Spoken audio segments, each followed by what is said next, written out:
وخلق الجن من مارج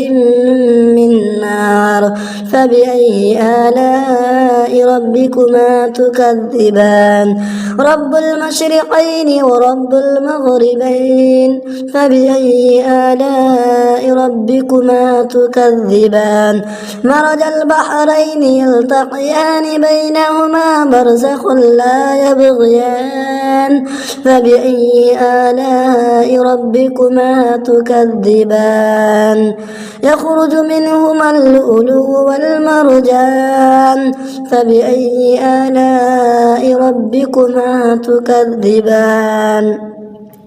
وله الجوار المنشآت في البحر كالأعلام فبأي آلاء ربكما تكذبان كل من عليها فان ويبقى وجه ربك ذو الجلال والإكرام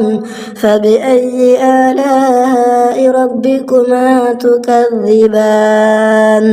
يسأله ما في السماوات والأرض كل يوم هو في شأن فبأي آلاء ربكما تكذبان سنفرغ لكم أيها الثقلان